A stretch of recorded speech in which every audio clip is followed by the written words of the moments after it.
Welcome to Sightseeing Japan, the podcast where we explore the land of opportunity. I'm Paul Bresson. And I'm Jason Nealing. Paul, I know we just hit record. I'm feeling a little chilly. Are you cold down here at all? No, but I have a sweater on. Give me 1 second. Just 1 sec. Okay, I see what's happening here. You even had it hidden. Okay, I think I'm ready now. That's hilarious. So Jason just grabbed this awesome, super cute Miku fleece blanket. And we were just talking about Miku. I brought up Miku earlier completely on my own. Just wanted it to be a surprise. Damn, would you order that online? This was a gift from my wife. Oh, for your birthday? Yep. Happy. And it's very soft. Happy birthday last week, by the way. Thank you. Isn't she cute? She looks great. Oh, yeah. Yeah. But now I'm too warm, so I'm gonna set her aside for the moment. I did think it was odd that you were or you were cold of all people. Yeah, I'm not. I'm always warm. But it is like a light blanket. It's perfect for when I'm laying there on the couch watching anime. I can get all cozy and fall asleep on the couch. It's nice. Yeah, that's cool. Yeah. Anyway, what's up, Paul? How did your research go for this one? Pretty good. Some of this stuff gets like a little complicated with like the legal and finance and stuff. But there are a number of people that have really documented their process. Yeah. With how the whole thing's went. So there's a lot of good info out there. Totally, yeah. I was surprised at how much good info there is out there about this. And what is this? Today we're talking about Akiya, abandoned or vacant houses in Japan. And before we even get started on the topic itself, we should thank our patrons for choosing this topic. Each season we hold a poll where the community can choose a topic together, and it's always fun to see what ideas are suggested and which ones pull ahead in that poll. So thank you very much to everyone who participated. Last season, the community chose sightseeing and overnight trains. That one was really fun. Before that, it was red light districts, which was eye-opening. Right, Paul? Yeah, that's one I never probably would have picked if the patrons didn't make us. Yeah. I learned a lot, though. But yeah, if you would like to participate in choosing a topic for next season, you can do that by joining our Patreon. We are a listener-supported podcast, so by joining and contributing monthly, you'd be helping us out hugely. You can also get access to exclusive audio and video content. You get early access to every episode. There are other types of community polls outside of the topic choosing ones. And we recently launched a new tier where you can even get all of our itineraries plus personal consultations with us to help you plan a trip if you are doing so. So if you're interested, you can find the link to our Patreon in the show notes of this episode or any other recent episode, or you can find it on our website, sightseeingjapanpodcast.com. So Paul, Akiya. As tourism has exploded in Japan in recent years, I've been hearing more and more about these super cheap abandoned houses. See all of this stuff on Instagram about like, oh, look, you can get this house for $100 or whatever. And so many people these days from outside of Japan are interested in buying up these cheap abandoned houses. It's pretty crazy. It's become a thing you see a lot online. You're right about that. And they're there and they're available. But like most things, there's always something of a catch. If it seems too good to be true, it probably is, right? Yeah. You're not just getting a house for free that's ready to live in and you can go enjoy yourself in Japan. But it is doable, and a lot of people have done this. It is possible. If that's your dream, you can make it happen. Although the reality might look a little different than what you have in your head, which I think is the case for a lot of dreams that people think up, Absolutely. I have some stats to start out with, if that's okay. Yeah, let's get a scope here. So this one's kind of crazy. Around 1 in 8 houses in Japan are vacant. That's a lot of vacant houses. That is.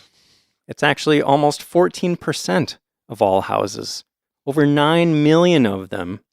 I saw one estimate that said maybe even up to almost 11 million vacant houses. And that number just keeps growing year after year. And it will. The demographics, it just has to keep growing. Mm-hmm. I saw an estimate that by 2033, about 30% of all Japanese homes may be abandoned or vacant. That's crazy. That's so many. By the way, Paul, as I was reading these stats in various articles and stuff, I saw one article compare that number to the population of Australia for some reason. Okay.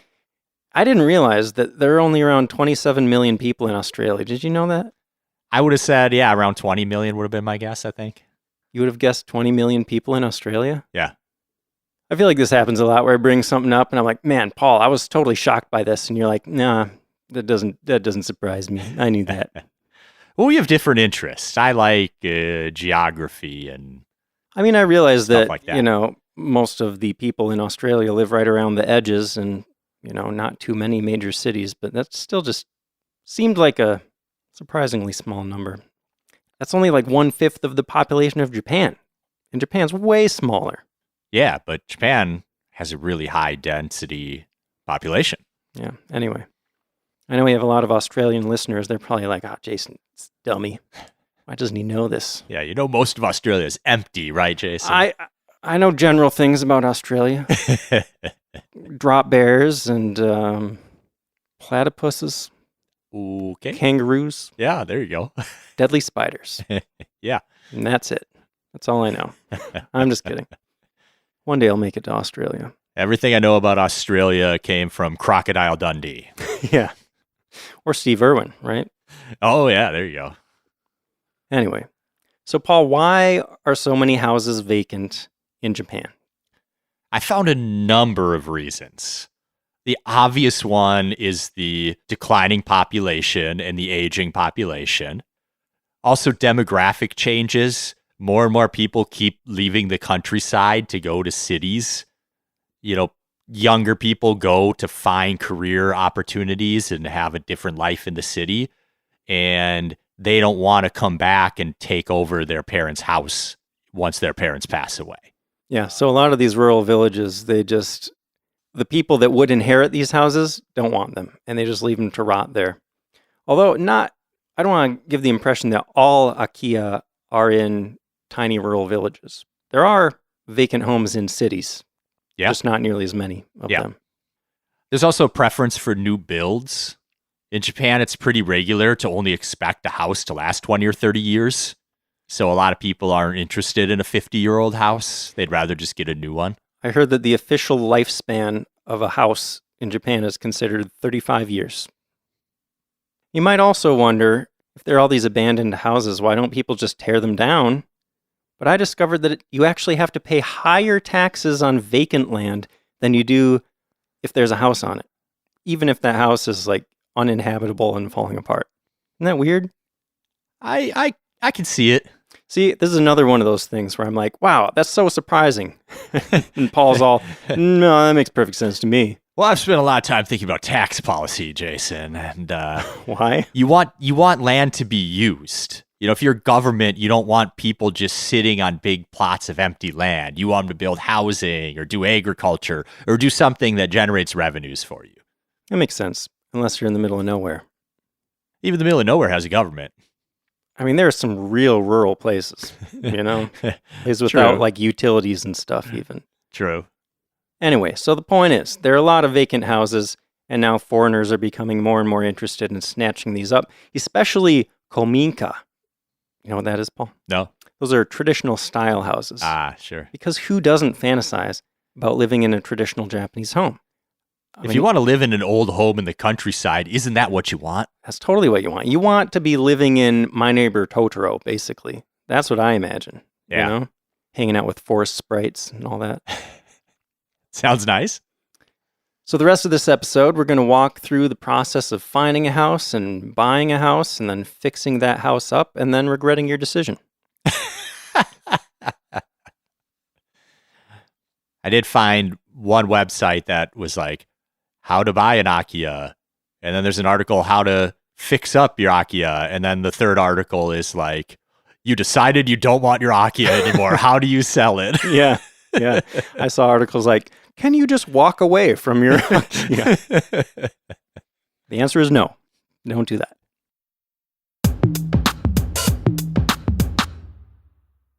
So let's start with maybe the biggest question that some people might have, which is, can foreigners buy property in Japan? Like, that seems weird that just anybody in the world would be able to just buy up a property. Sure. There's a simple answer, and it's yes. But then if you zoom into the S and then like look at the right corner, there's that little tiny asterisk, right? Yeah. Go to the fine print. And there are some issues such as owning a property in Japan doesn't give you the right to live in Japan permanently. It doesn't give you any rights at all. Yeah. I mean, do you have the same rights to buy a property as anyone living in Japan or a citizen of Japan? But owning that property that doesn't give you any other rights and doesn't give you the other rights that a citizen would have. So you could just show up on a tourist visa and buy a house. There's nothing stopping you from doing that. Yeah, and you could come back once a year and hang out for a few months. Mm-hmm. But yeah, what are you going to do with the house the rest of the year? You could look into other types of visas, right? There are work visas, cultural activities visas. You could start a business in Japan, maybe. You could become a spouse or a dependent of a Japanese person. You make that sound so easy. Like you just look them up online and be like, can I be your dependent? You want to adopt me? Let's go make friends with an old Japanese grandma and be like, what would it take to get you to adopt me? Yeah. But there are some other difficulties beyond the visa situation, right, Paul? Yes. Such as setting up utilities often requires proof of residency or a Japanese bank account. That's going to be hard to get with a tourist visa. But I did hear there are property management companies that you might be able to hire that will put the utilities in their name and then charge you for them as a little workaround. Yeah, depending on the company, they might even like take care of your house while you're away in various ways. They'll like receive mail for you, stuff like that. But that's just another cost, and we're going to get into a whole lot of costs involved. Right, it goes from free houses to, boy, are there a lot of costs real quick. Yes, for sure.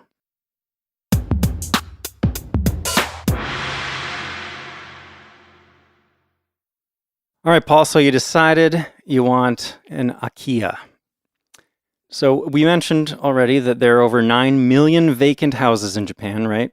But I saw an article from 2024 that of those 9 million, 4.4 million are available to rent, 3.8 million are of unknown status, and only about 330,000 of the 9 million were up for sale. Yeah, I think that's one of the biggest misconceptions about the Akiya is that there's 9 million of them out there you can go buy. It's really a small fraction of them that are actually for sale at any time. Mm-hmm. I feel like I've heard similar stuff about the US. Like there are a bunch of empty houses, but that doesn't mean you can just stick a family in there, you know? There are like vacation houses owned by rich people, or there are houses that for whatever other reason can't be right. Only if you're random person talking to a communist, you know, we'll just seize them and move people in, you know, but otherwise it's not that easy. Yeah.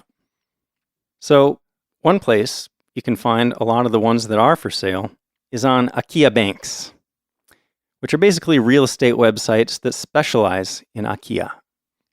They can be run by the local municipality, or they could be set up by real estate agents.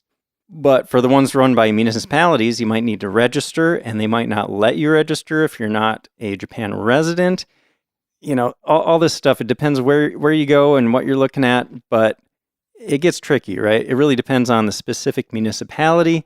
And even if you find one that'll let you get to the listings, the municipality isn't acting as your agent or anything. They just help you get in touch with the owner, and you kind of still have to go through the rest of the process on your own. Like you got to find all these other people to help you out with different parts of the process, basically. Yeah.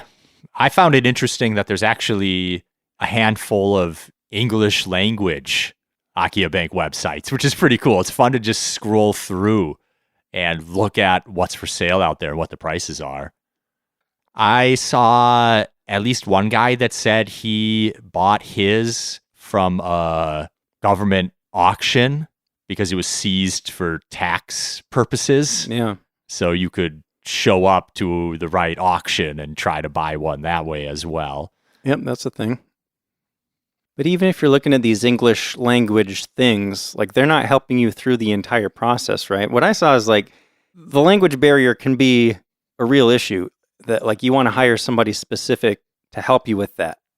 Like you're going to need an interpreter through the whole process when you're working with all these different people. Yeah. Unless you, of course, if you speak Japanese fluently, that'll be less of an issue. Yeah, and all the legal documents are going to be in Japanese. Yep. And of course, there's a cost associated with that. Yeah, definitely. So I have some names of Akiya banks that you can try. Okay. Did you have any notes? No, about I that? didn't write it down. I'll just list off a few of them quick.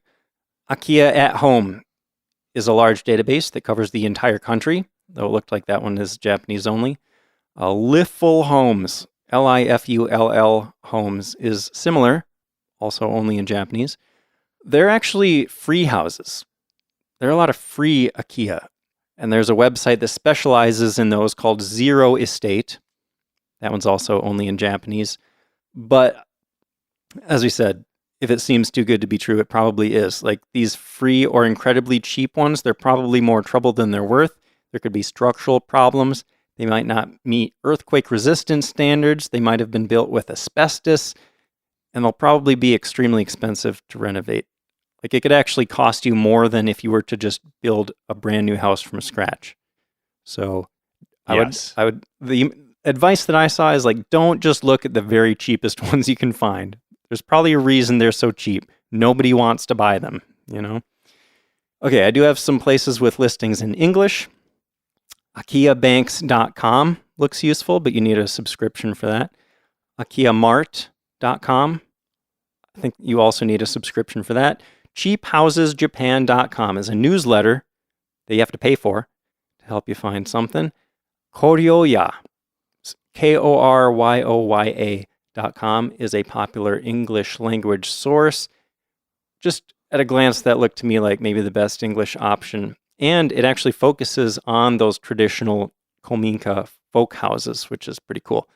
Or like merchant townhouses, just old style stuff, which I think are the coolest. That's what I would want to own personally.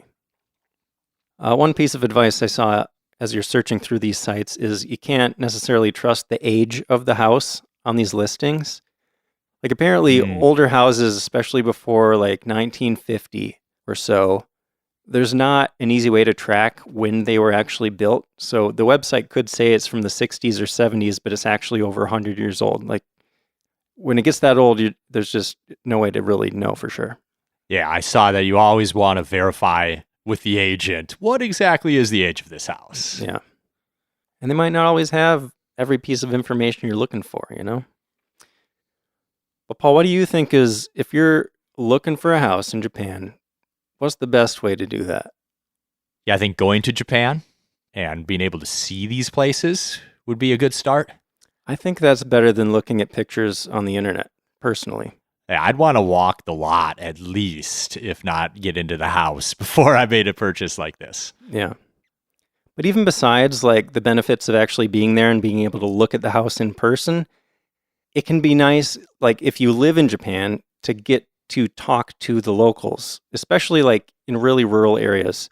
You know, these are often tight-knit communities, and it can be hugely helpful to like meet people and make connections and see what, you know, the community is like. These little villages, like it could be people that have been living together and helping each other out for decades. And if you're just going to pop in there all of a sudden and be like, hey guys, I'm your new neighbor, you want to make sure that you can kind of fit in somehow and get along with them and find out like what the community expects from you, you know? Also, if you make some friends, you might find out about Akiya that aren't being listed anywhere else, that you would just have no way of finding any other way. Especially if you're introduced to a seller by a Japanese contact who trusts you and can kind of vouch for you. Obviously, that makes you look better to the seller, and they're going to be more willing to work with you. Yeah.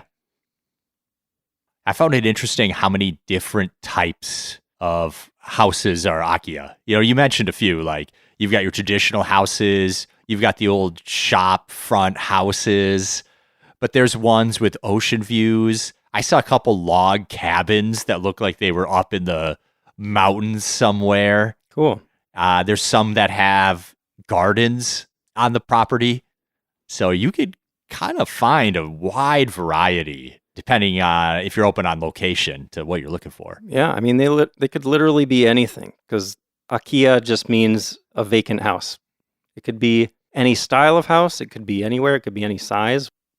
Yeah, anything.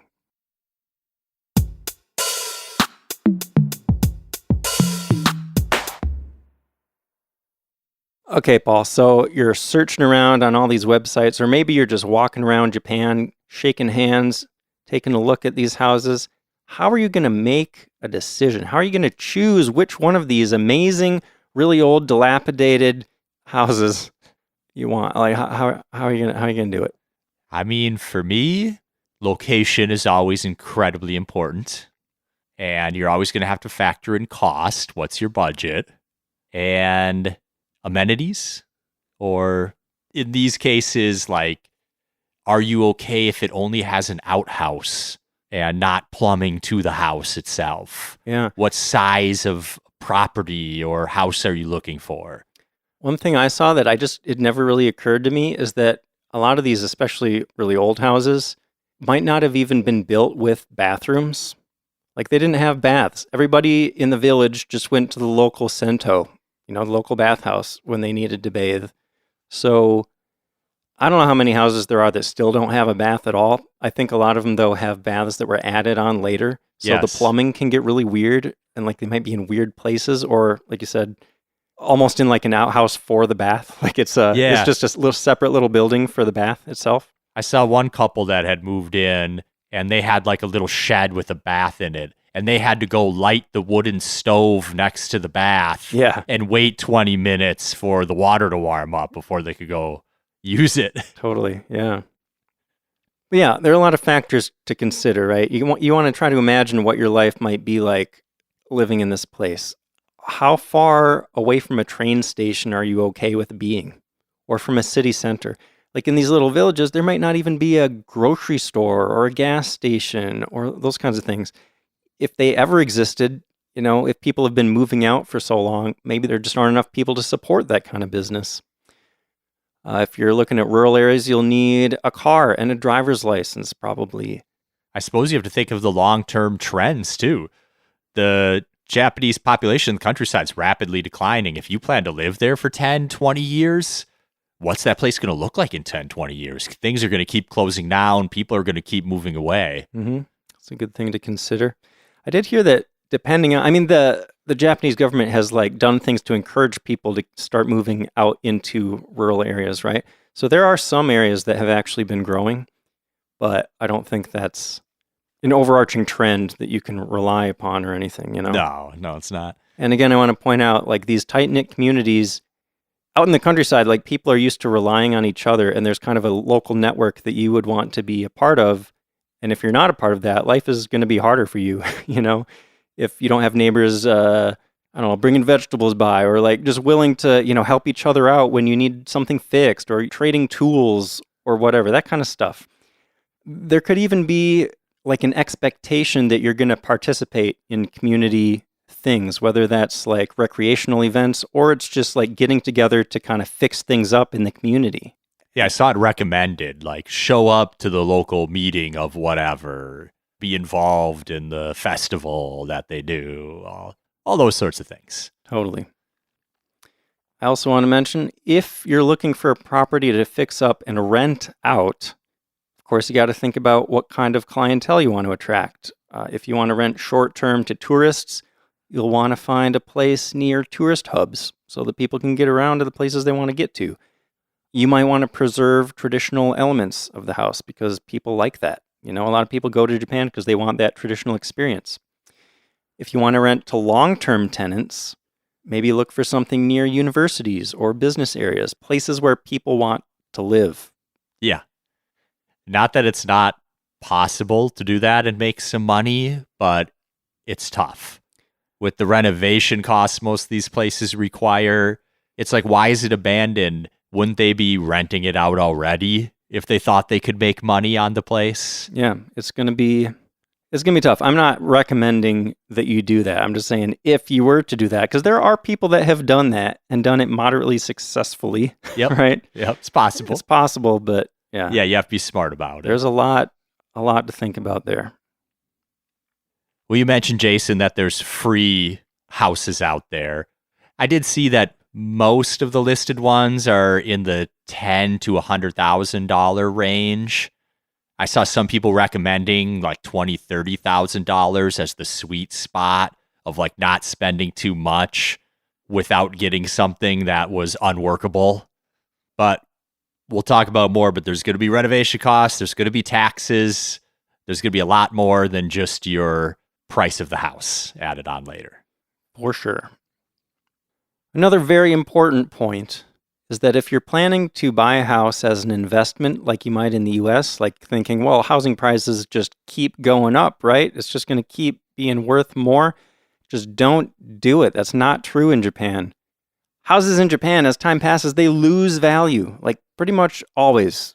Going back to, how the expected lifespan of a house is 35 years, that house is worth the most money as soon as it's built. It'll never be worth that much again. That one you're actually surprising me on, Jason. Really? When you explain with the lifespan, it makes sense, but it's so hardwired into my brain as an American. Property values always rise. Real estate's a good investment. Like, that's just how I think about it. It's really interesting to think that it's not like that in Japan. It is very different. Yeah. I was shocked the first time I heard that too.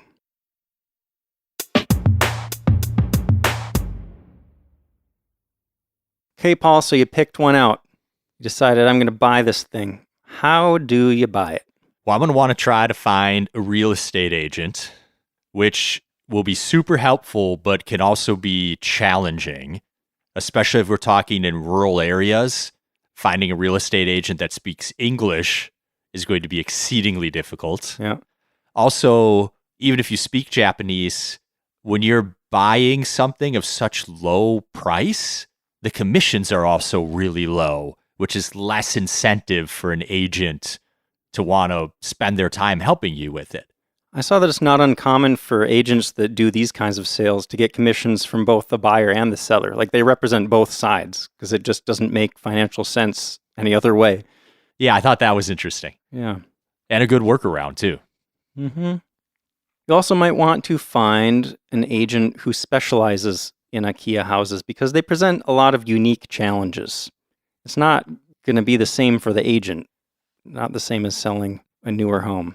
Yes. One big issue that comes up a lot from what I saw is inheritance issues. Yes. There can be a number of inheritance issues. One problem I saw is that if somebody that owns the property dies without naming someone as their designated heir, the property ownership can get divided up among all their descendants across multiple generations. And then you need to go track down all these people and get a signature from everybody before you can officially close a deal on the place. That sounds crazy complicated. Yeah. I did see there's a law that was passed last year that might help with this going forward, because now you're required to register your inheritance within 3 years. But that's going to take a while to make a difference since it's such a new thing. Yeah, that does sound nice, though. So to resolve inheritance issues, I saw that there's actually a type of legal professional you can hire called a judicial scrivener. Yeah, is that an English word? I kept seeing that. I was like, scrivener? What is that? Scrivener's an English word. I'm sure they don't call it that That's in like Japanese. an old English word or something. Yeah. Is that some sort of legal professional? It's like a clerk, I think. Just some like Someone a general that can do clerk. the paperwork for you. Yeah. Okay. Oh, yeah. I actually have a note here. I said, I thought the word scrivener was fun. It just means a scribe or a clerk. I Googled it. Oh, there we go. But yeah, so the judicial scrivener, they can help you with that. But of course, that's just another cost. Back to the real estate agents for a second. I did see Plaza Homes recommended as a place to find English-speaking real estate agents. Just a tip if you're interested. But if you are interested, you shouldn't just listen to this episode and then go out and buy a house. You should do a lot of research. Don't just... We are not the one-stop shop for all your Akiya buying needs. So another issue that will come up, well, not necessarily an issue, just a another cost is those taxes. There are going to be a bunch of taxes that you're responsible for. There's a Yes. registration tax to transfer ownership. There's a property acquisition tax. There's a fixed asset tax that you have to pay every year that you own this place. There's also a city planning tax, which is also paid every year. Also, the fixed asset tax is based off of the government's assessment of the value and has nothing to do with what you actually paid for the property. So keep that in mind. You might get hit with a bit higher bill than you would have thought. Yeah, I saw that most of these taxes are based on a percentage of the cost. Wait, well, I'm looking in my notes. I say percentage of the cost of the home, but maybe it'd be more accurate to say percentage of the value of the home as assessed by the government, right? Yes. So, like, they're small percentages. If you look at the numbers, they're little numbers, but they add up. Yeah, 1.5% here, 2% here, whatever. That starts to be a lot of money. Yeah. Another fun quirk I saw is that if you're looking at a property that's been designated for farmland, that raises a whole bunch of other issues because you need permission from the agricultural committee.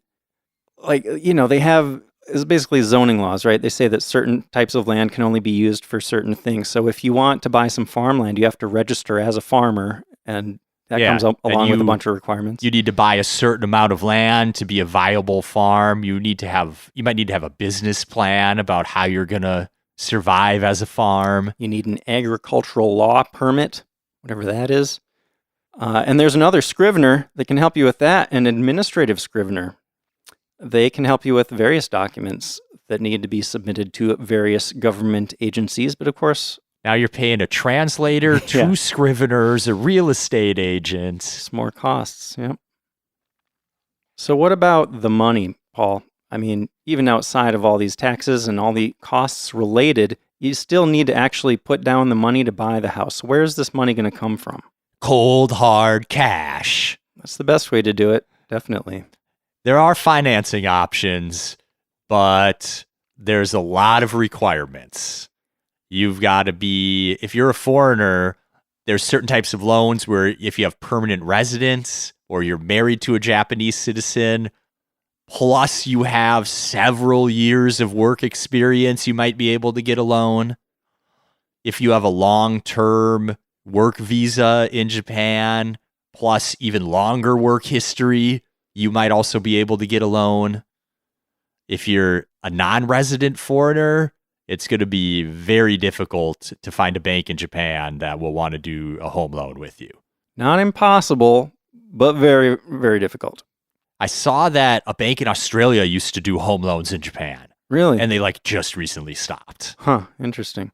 I saw that if you're from China, there are Chinese banks that operate in Japan that might be able to help. Yeah, I thought like the Hong Kong one or something. That sounds right. But I was like, I can't do that. I don't care. Yeah. Yeah, just coming with cash is going to help because, I mean, you don't have to deal with the banks, but also that's going to make you a much more desirable buyer. Yeah. I also saw a note here, and I've never thought about this before. This is maybe another thing that shouldn't surprise me, but does, is that generally, if you take out a home loan in Japan, they want it to be paid off by the time you're 75. I don't know if that's 80 thing here. It probably varies by bank. Sure, yeah. But yeah, if you're like 70, they're not going to give you a 30-year loan, right? Yeah. Which makes sense, I suppose. Yep.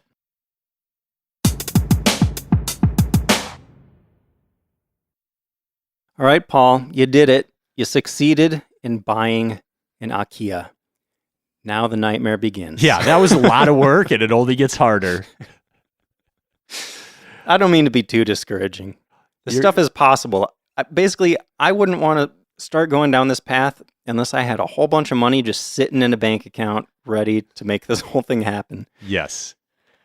If you were working with an agent that specializes in Akiya, they may be able to hook you up with someone to do an inspection and kind of give you an idea of what work needs to be done and possibly hook you up with local contractors that could help you with some of it as well if you didn't want to do all the work yourself. Definitely wanted to mention inspections.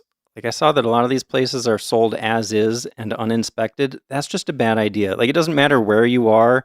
Buying a house without getting a professional inspection is just a bad idea. You're right, but also if you're paying $5,000 for a house, you kind of got to assume that everything's wrong Paul, with it. even then, I would want to know what exactly is wrong with it, you know? Yeah. If you get a $5,000 house and then you find out, oh, wait a minute, termites ate like everything, important for the structural stability of this place, and you basically just have to raze it to the ground and rebuild, I would want to know that at the very least. Yeah. That's definitely a possibility. You might get to the point where you realize it's unsalvageable and you got to build a totally new home and you lose that charm of the old home that you were looking for. Termites are a huge problem in Japan too. Also, I heard the humidity. It's so humid in Japan that it just gets in these houses and rots things away. I totally believe it. That's why it's like, don't go to Japan between April and August or September. Well, you know how I'm all into Japanese denim, right? Yeah. I've seen people... You've talked about that once or twice. I thought it might have come up before. But I've seen posts online from people who live in very humid climates, and it's like they put their jeans in storage for 6 months, and they pulled them out, and they're all moldy. Now imagine leaving a house sitting there for a decade. It's just going to be, nature is going to be tearing that thing apart. I left my bike helmet in my garage at my apartment for a year in the closet, and I pulled it out, and it was moldy. Oh, gross. I washed it off. You still used a moldy helmet? Well, I washed the mold off. You're going to be inhaling mold spores and stuff. I washed it off. You're going to turn into one of those clickers from The Last of Us. Don't know what you're talking about. I'm sure some listeners got that reference. I'm the only one out of the loop probably on that one. So I think you talked earlier about earthquake standards. Did you bring that up? Yeah. So in 1981, Japan upgraded their earthquake codes. So a lot of homes built before that might not pass that. And depending on where you're living, they might require you to get the house back up to earthquake codes, which could be very costly. Mm-hmm. Yeah, there are a lot of costs related, especially with traditional houses, that you might not expect. I saw the cost of restoring an Akiya described as, quote, enormous. Yes. You're almost for sure spending more than you did to buy the house. Yeah. Especially if you want to preserve those traditional elements, or even if you want to modernize, but it's just got traditional bones, right? There aren't that many contractors around anymore who even know how to work on those types of buildings. Those traditional skills are dying out. So, think of it like buying a classic car that hasn't been well cared for. It's hard to find parts. You're going to need to put a lot into it, and it's going to be... It's hard to find a mechanic really that knows. Think of all those people that have a classic car sitting in their garage that's only half assembled, and they just never finish it. I bet there are a lot of Akiya out there like that. Yeah. So let's say you're buying this traditional house, but now you want to modernize it, right? You want to put in the insulation and the plumbing and the electrical. Well, all that stuff is going to cost money, of course, and you also need to get permits for that. And all that's going to take time, right? Potentially years. So what are you going to do about that? Especially if you can only get to Japan on a tourist visa, how are you going to handle all these renovations if you're not living there? And if you bought this as a place to live, well, then you need to live somewhere else while you're doing all this work on it, depending on what shape it's in, of course. Right. I mean, it'll probably take months at best to get it up to livable, and sometimes a year plus, depending on the speed you're going at. And then again, through this whole process, the language barrier will be something that you got to deal with. How are you going to find a trustworthy contractor if you can't even communicate with them? Or a contractor that wants to work with you. If you don't have a Japanese bank account, how are you going to pay the contractor? Good point. But yeah, I think everyone that owns a house understands how, man, it adds up quickly. I'm just going to buy a new tatami for this room. Okay, well, that's going to be a lot of money. Yeah. I don't want to ever renovate anything in this house. I'm just going to die here, and it's going to look exactly like this when I die. Paul, I feel like we've been very discouraging thus far. I don't want to sound overly negative. Just trying to be realistic. Set expectations, right? Yeah. Well, I think we got a section coming up at the end here where we can talk about if we think it's worth it or not. So I'm going to save that a little bit. Okay. I'm just trying to cover all the bases. It's never easy buying a house and moving, especially when you're talking about countries. So yes, there are a lot of hurdles that you will have to overcome. Mhm. That doesn't necessarily mean that it's not a good idea or you can't make it work.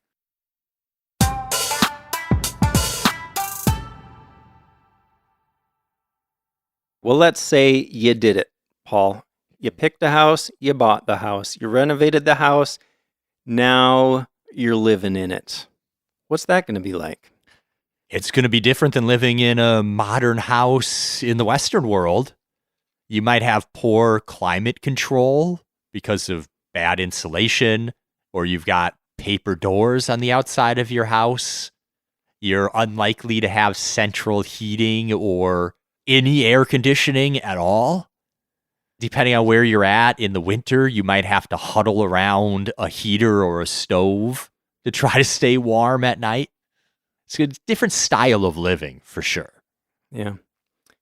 But you're still going to have all those ongoing costs related to owning a home anyway, right? You still got those taxes, you got to pay utilities, you got to maintain the place. And if you're not living there year round, you're going to probably want to pay somebody to manage it while you're gone.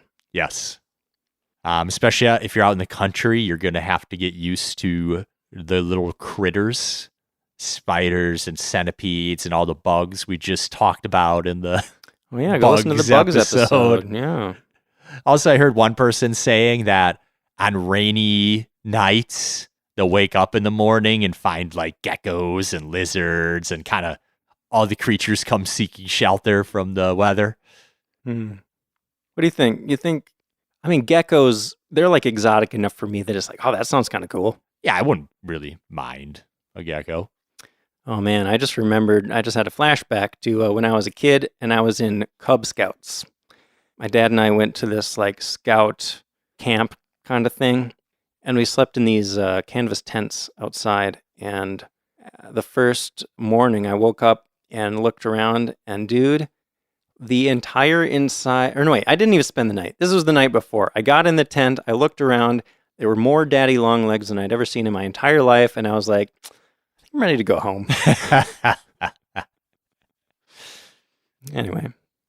Another aspect of living, especially in the countryside, is lots of yard maintenance and cleaning you're going to have to do to keep your property up to shape. Sure.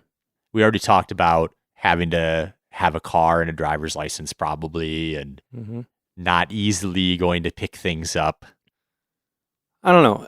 I just saw this thing on Instagram today where it was like little clips from anime that take place in the countryside, and it's people like doing all this like manual labor, but it really romanticizes that manual labor. You know what I mean? Yeah. Like if you're okay with spending your days doing everything manually, and like we're talking real rural, and not all Akiya are super rural, but like if you wanted to live that kind of lifestyle and just be like super minimalist and super self-sufficient and spend your days doing things the traditional way, that could be really cool. Yeah. But it would be a massive lifestyle change. I feel like most people just don't have it in them to do that, It's definitely the quiet, slow life. Yeah. I suppose one thing we haven't talked about is employment. Yeah. If you work remotely, these days you might be able to get a satellite internet or something, but often you don't have great internet even in the countryside. There's going to be very few good jobs around in some of these remote areas. So you either have to be independently wealthy or working remotely or retired or something of that nature, probably. Yeah. Or just be willing to really live off the land.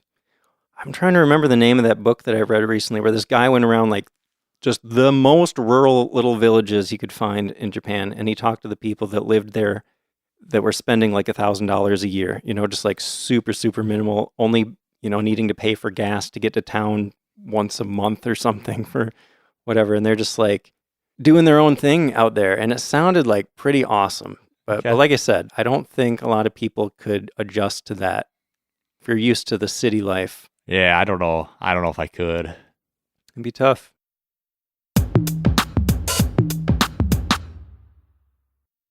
So is buying an Akiya house worth it, Jason? Absolutely.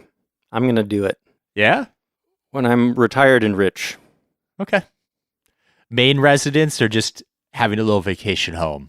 It'll be my vacation home. It'll be like on the edge of a big city. like not super rural, but not right in the middle either, so that I can maybe use it as like an Airbnb sort of thing for, I don't know, 6 months out of the year or something. And then I'll just fly there a couple times a year to use a tourist visa, so I can do a total of 6 months a year. Okay. What do you think? That sounds great. Actually, well, let's see. As long as you let me stay. Well, I was going to say, do you want to join me for the 6 months, or do you want to like trade it off and you can spend 6 months living there and I'll spend the other 6 months and then it's fully occupied? Oh. But then we wouldn't, we got to spend time together there too, right? Yeah. Maybe we got to at least do some time together. Maybe each of us gets 3 months on our own, and then we do 3 months together, and then we do another 3 months renting it out. Okay. Something like that. I feel like you might retire before me, but someday I'll get there. We'll see. Well, if I retire and start living there, you can just come visit me. I will. On vacation. Yeah. That'd be great. All right. Well, that's not useful advice, is it? Hey, why not? If you're going to do it, you're going to do it. So Maybe. My take on this is something really nice and beautiful for most of us to daydream about while we're sitting in the office or whatever, but probably not something that a ton of people are going to do. But there's a few adventurous souls out there that will do this and will make it work and will just have the adventure of a lifetime doing it. And I'm going to be jealous of all of them. Until you do it, and then you're that guy. Yeah. I don't know. We'll see what the future holds. It would be really cool, but it is probably just a daydream for me too. I don't know.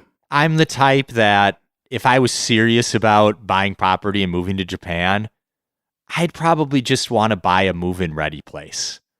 Like, I haven't crunched the numbers, but looking at all the renovation costs and everything, I feel like, is it even more expensive to just buy a place that's ready to live in? That's a good point.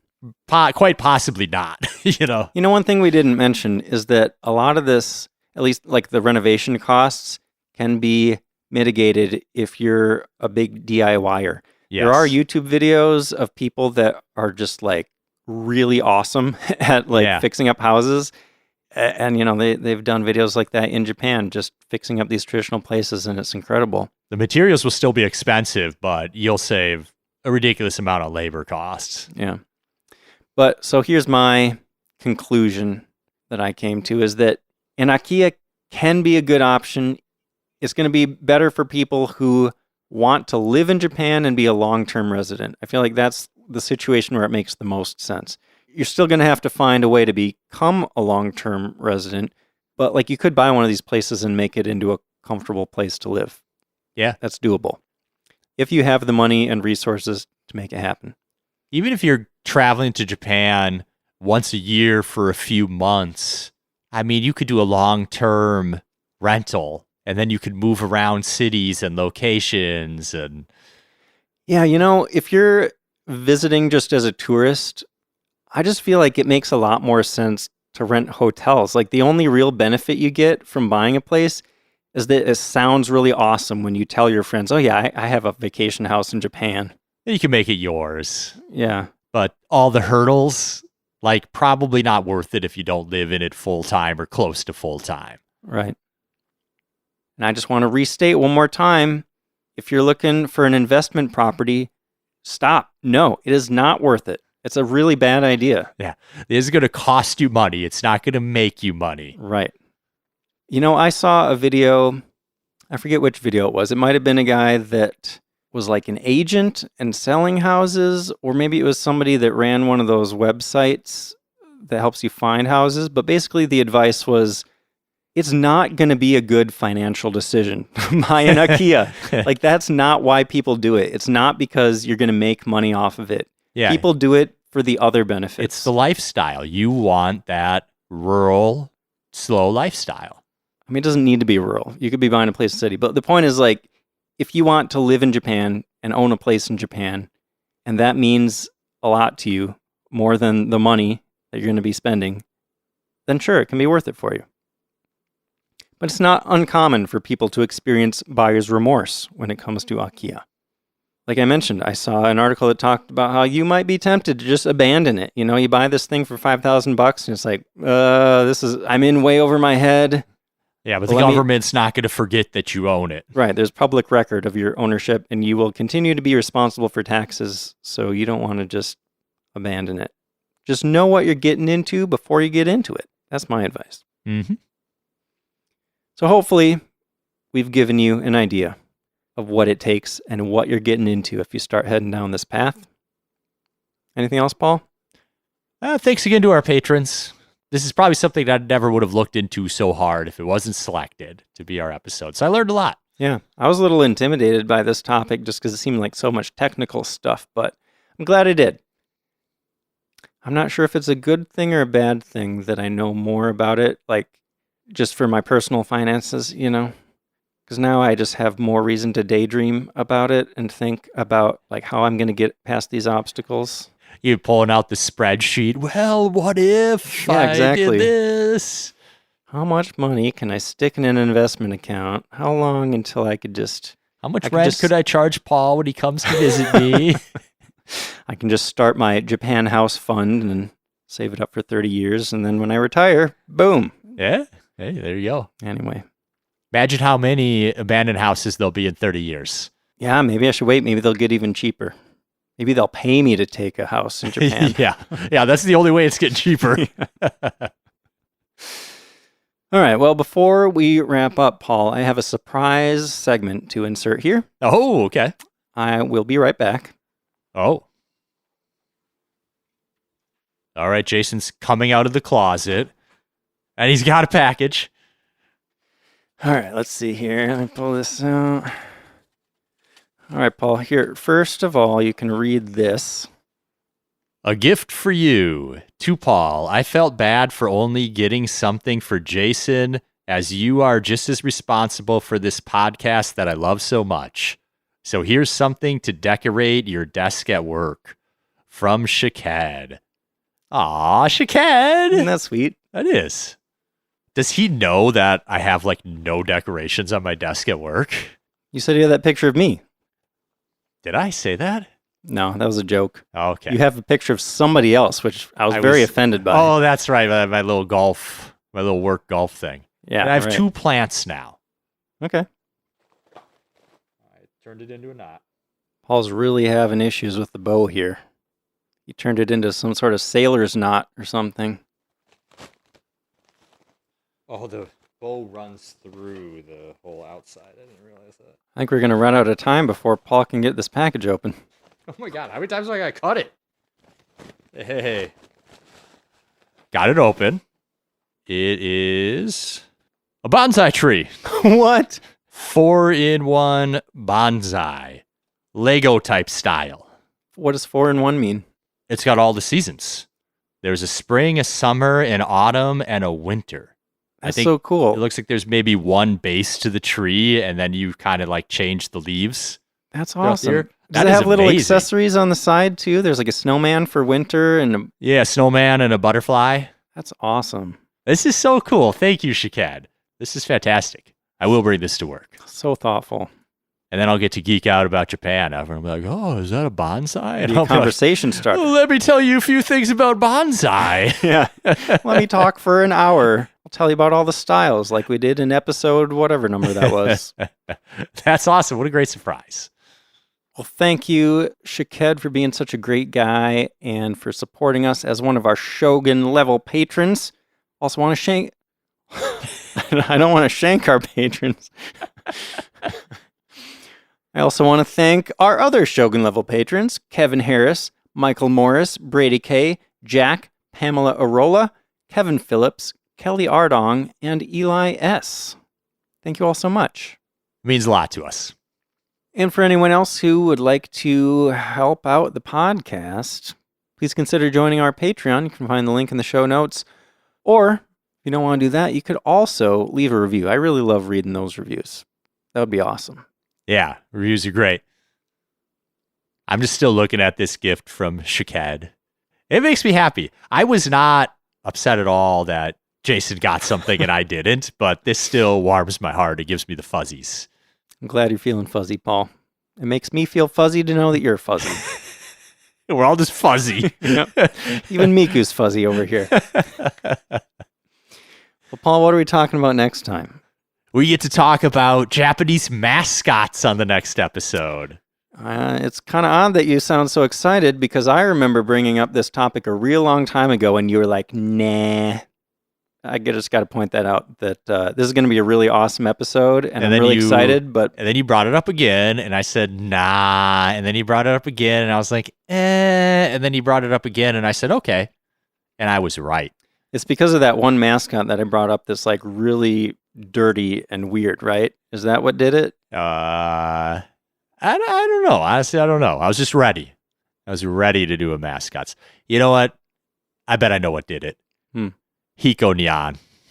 Seeing him in person? Yeah, I'm a huge Hiko Nyan fan now after our last trip. Nice. So I'm into mascots now. I wasn't 2 years ago. Did you see that I have a Hiko Nyan charm on my AirPods case? Oh, that's awesome. He's even holding his little samurai sword. I was rushing so fast from work today, I didn't get a chance to put my Hiko Nyan shirt on. I kind of want to go back and just get more shirts with Hiko Nyan on them. Right. Anyway, I could go on, but we should probably save it for next episode. Yep. Well, thanks for listening. We'll see you next time.